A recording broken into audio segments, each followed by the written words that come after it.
Tinapon mo na ba yung baril mo, Hartnett? Hindi na ako hawak ng baril kahit kailan. Ang mga armas ng numbers ang siyang magliligtas sa mundo. Noong mga sandaling natalo ka ng makasarili mong pag-iisip, sa tingin mo, gaano karaming buhay ang nawala sa mundo? Tama lang bang kumitil ng buhay alang-alang sa katarungan? Hartnett. Pabayaan mo na lang ako. Isa yung malaking pagkakamali.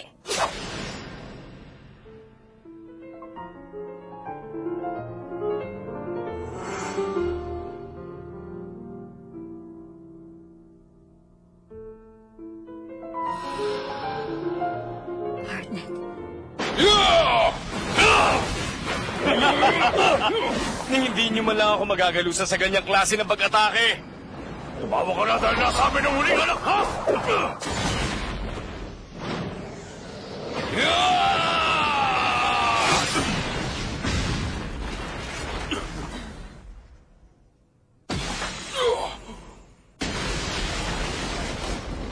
Ano bang? Naiintindihan ko na. Gusto niyo talagang gamitin ko sa inyong kotetsu. Ganyan-ganyan ang pagkakakilala ko sa inyong mga numbers.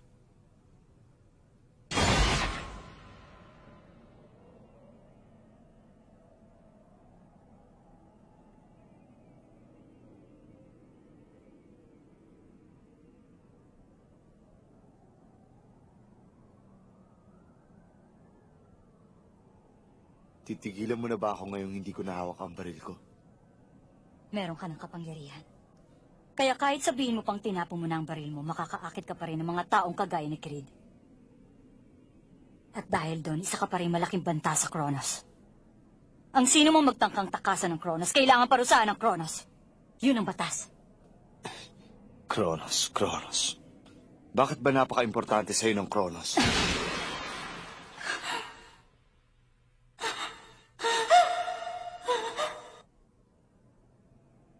Dahil nananalig ako sa Kronos. Alam kong kayang baguhin ng Kronos ang magulong mundong ito. Hanggat hindi na ibabalik ang tunay na kapayapaan, handa akong kalimutan ang anumang emosyon na bumibiyag sa isang tao. Pero nakakapagod yan, hindi ba? Mahirap ang walang emosyon. Patutunayan ko sa'yo nagkakamali ka! Bumalik ka na sa Kronos!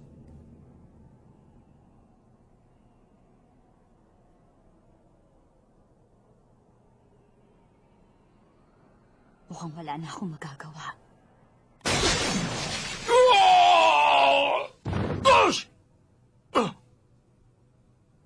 Ang sama mo! Saan mo nakuha ang kakayahan mong yan? Mula ba yan sa Forbidden Continent? Sa tingin ko wala ka lang pakialam doon.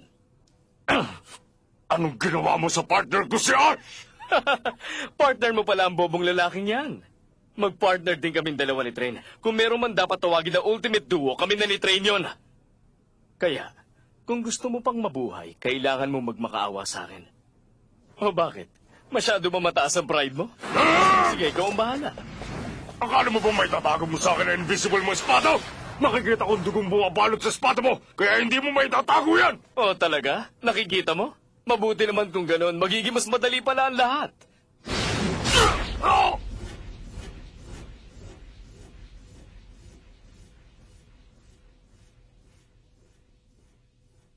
Huwag kang mag-alala. Hindi ko naman tinamaan ang delikadong parte ng katawan mo eh. Nakakainis. Paano ako natalo ng isang hamak na eraser? Umuwi ka na at pagdating mo sa headquarters niyo, sabihin mo sa mga duwag niyong pinuno na bilang na ang araw ng Kronos. Itong tatandaan mo. Iba na ngayon. Nagbago na ang panahon. Alam mo kung bakit? Dahil sa oras na to, hindi nakasapi ng number si Train. Isa na rin siya sa mga kalaban niyo. At higit sa lahat, magka-partner na kami ngayon.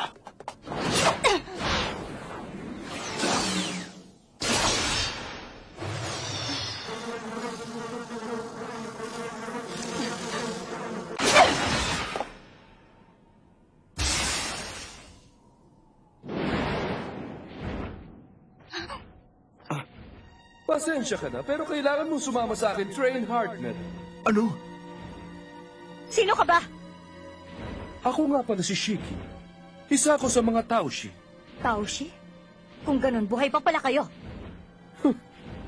Hindi kami yung tipo ng tao na basta nalang matatalo ng Kronos. Ipaparamdam ko sa iyo ang kapangyarihan ng tao. Tanggapin mo to, ang sumpa ng Kojutsu!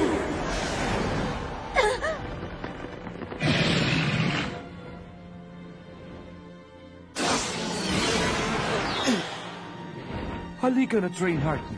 Sumama ka na sa akin. Naghihintay na sa atin si Creed. Ano, si Creed? Ano kinalaman niya dito?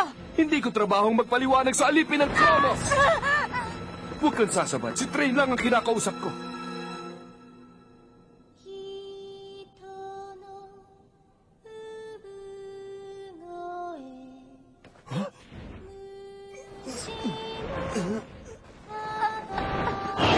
Teka, ano yun? Lagot na! Si Train!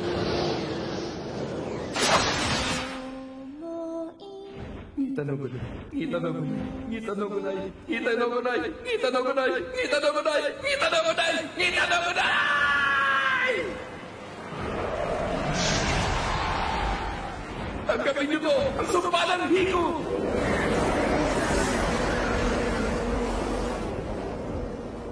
Kailan pa ba nagkaroon ng ganyang klase ng kakampi ang Creed na yun? May kutob ako na mayroong masamang binakbalak ang taong yun. Hindi dapat ipagsawalang bahala ang mga ginagawa ni Creed. Mas maganda siguro kung sa kanya muna tayo mag-focus. At saka, tukol naman kay number 13. Sa tingin ko mas mabuting pabayaan na lang muna natin siya ngayon.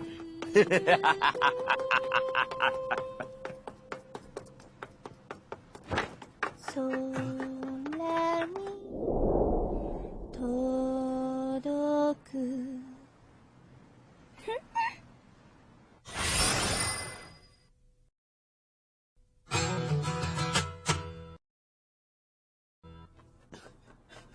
Hoy!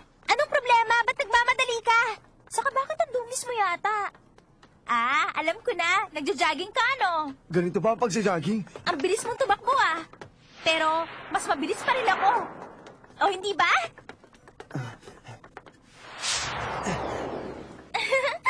Ang galing, ah. Sige, oras na para magseryoso ako. Kita-kits! Ang bilis, ah. Ay, sorry! Panalo na ako! Tadan!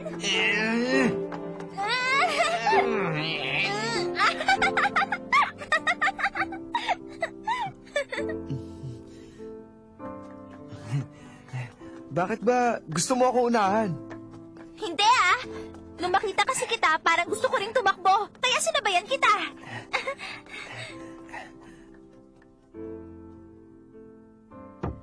O yan, siguradong nauuhaw ka. Hindi ako nauuhaw. Ano ka ba? Masarap uminom ng malamig na gatas pagkatapos tumakbo.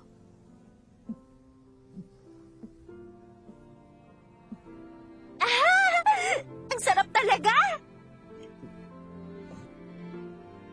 Masarap, di ba? Ganun pa rin naman ah. Ay, naku, napaka-KJ talaga na lalaking to. Oo nga pala. Anong ginagawa mo rito sa kwarto ko? Masyado mo akong pinago dahil sa pagtakbo eh. Pabayaan mo na muna ako magpahinga. Bakit? Sinabi ko ba sa'yo sabayan mo ako sa pagtakbo? Hindi mo pa rin naiintindihan, no? Kailangan mo rin makapag-banding sa mga kaibigan. Ah, alam ko na! Ramune! Ha? Dapat ilibre mo ako ng isang boteng ramune. At bakit naman kita ililibre? Bukas kasi magkakaroon ng carnival malapit sa pier. Minsan lang yung mangyari sa loob ng isang taon. Nagsisindi sila ng magagandang fireworks sa kalagitnaan ng festival. Sa totoo lang, parang yun nga lang ang dahilan kaya ako pumunta sa bayang ito eh. Gusto kong i-enjoy ang magandang fireworks habang umiinom ng isang bote ng malamig na ramune. Ang sarap nun! Ganun ang tamang paraan ng panonood ng fireworks. Ano naman ang kinalaman ko sa fireworks na yun? Hindi mo pa rin nagigets? Dahil ikaw lang ang nag-iisa kong kaibigan sa lugar na to. Kaya gusto kitang imbitahing manood ng fireworks bukas. Mas maganda na yung may kasama kesa naman panoorin ko yung nag-iisa. Eh teka, bakit pa kailangan kita ilibre ng ramon eh? Bakit? Di ba ikaw ang natalo kanina? Natalo saan? Sa karera! Ayon kasi sa pagbilang ko, 63 times mo ako naunahan kanina. Samantalang ako, 64 times naman kitang naunahan, kaya lamang ako sa'yo. Ibig sabihin nun, ako ang nanalo, kaya ilibre mo ako ng ramon ha? Okay?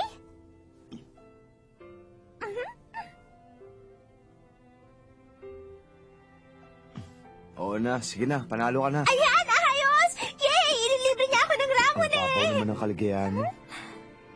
Hindi lang kasi sa pera nakukuha ang kaligayahan. Nakukuha yon sa piling ng mga kaibigan. Tandaan mo yun, ha? At isa pa, mas mabuting ikaw na lang ang magtago nito. Ha? Pero bakit? Simula kasi ngayon, mamumuhay ka na ng mag-isa. Kaya dapat mo ipagtanggol ang sarili mo. Pati na yung mga tao na importante sa'yo. Wala naman akong ganun eh. Ano? Maniwala ako sa'yo. Lahat ng tao kailangan ng kahit isang kaibigan para mabuhay. Kaya imposibleng wala. Alis na ako. Aalis ka na? Gusto mong dito ako matulog? Siyempre hindi. Sa palagay ko, mas maganda yata kung umalis ka na lang sa lugar na to. Medyo popular ka kasi sa mga tao eh. Oh, paano? Magkita na lang tayo bukas sa pier, ha? Maghahanap ako ng magandang pwesto kung saan kitang-kita ang fireworks. Itigil mo yan, wala rin yung kwenta. Ano? Sabi ko, wala rin yung kwenta. Pero bakit? Di ba sabi mo dalhin ko siya sa'yo? Oo nga. Pero wala na rin yung kwenta ngayon. Hanggat ginugulo ng babaeng yan ang utak niya, hindi siya sasama sa akin.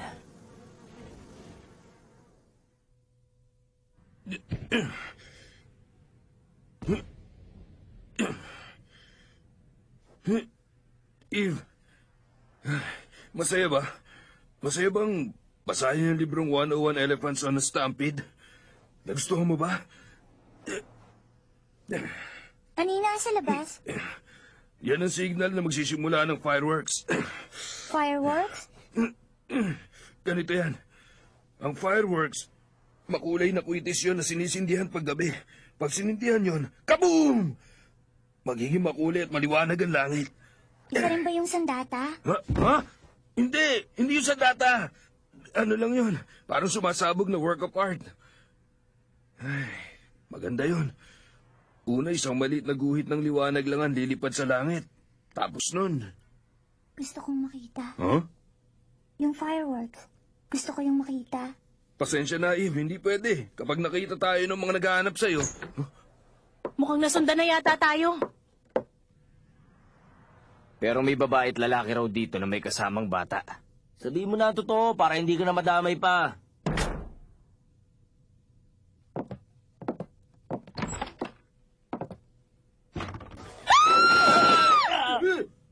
Bilisan mo!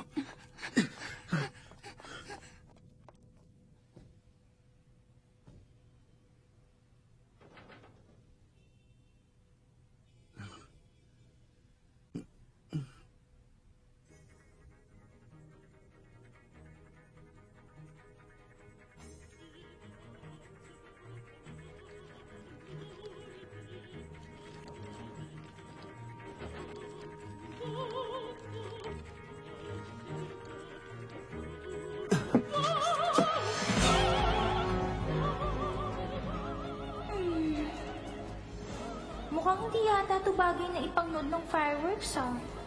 Di bale na nga. Ay, mukhang masyadong napaaga ang pagpunta ko.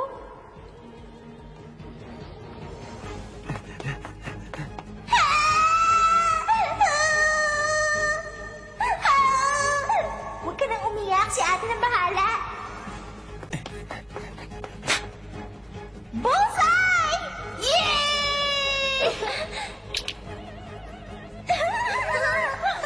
Salamat, ate! O paano, aalis na ako. Meron pa akong kakatagpuin eh. Huh? Sino kakatagpuin mo? Yung boyfriend mo ba? Hindi, kaibigan ko.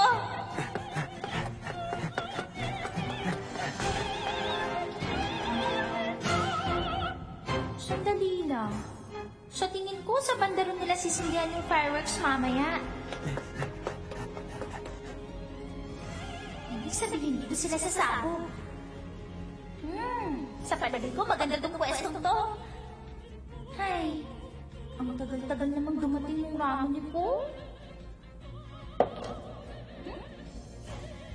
Ano yun? Sino ka? Ah, kilala kita! Sa pagkakaalam ko, kaibigan ka ni Train, di ba? Ako rin eh!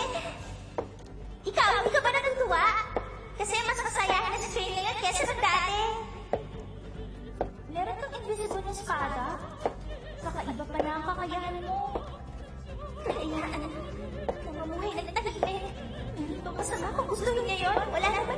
Hayaan mo na sa train. Hayaan mo. Magawa niya. Gusto niya.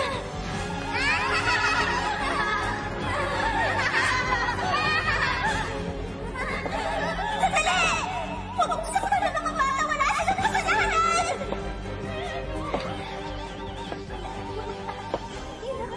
Magalaw. Makaya mo lang na. Gamitin ang braso mo.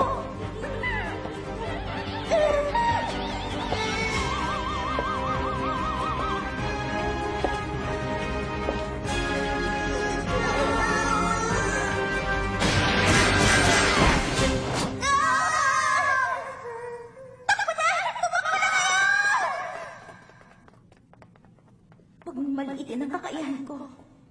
Hindi lang ako isang ordinaryong babae sweeper. Yan ang tandaan mo.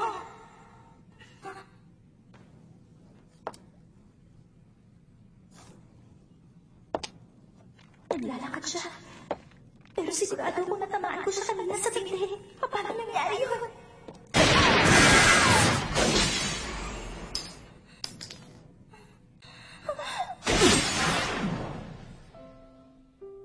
Dear Tren, gusto ko malaman mong ngayong gabi, palalayain na kita mula sa sumpa ng mangkukulam na yun. Dito! Si Ate! Yung babae na kasuot ng Yohana! Si Ate! O, Tren, ikaw pala. Makakapag-relax ka na ngayon. Tignan mo, niligpit ko na siya. Wala nang pakialamera na gugulo sa isip mo. Kaya ngayon, makakasama ka na sa akin.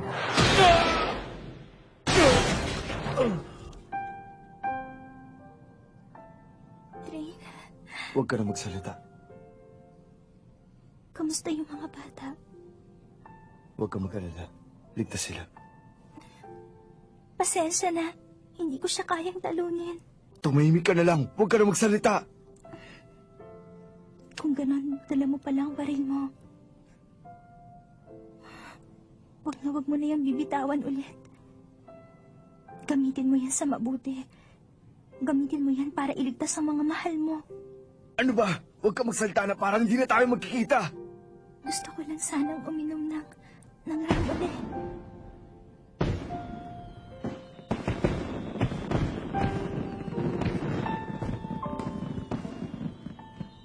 Ang ganda. Ang ganda ng fireworks. Sabi, Wala na pala yung mangkukulam na nagbigay sa'yo ng sumpa. Ngayon, na nakalaya ka na mula sa sumpang yun, makakabalik ka na sa dati mong pagkatao. ikaw, hindi kita mapapatawad. Hindi ko palalagpasin ang ginawa mo. Umanda ka sa akin. Train, hanggang ngayon ba hindi ka pa rin nagigising? Babayad ka ng malaki sa ginawa mo!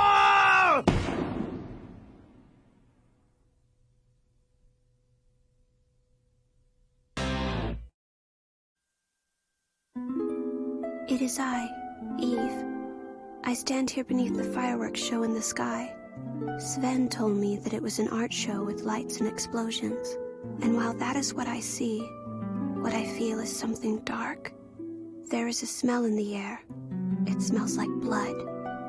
But there is another aroma. I think it is a cat.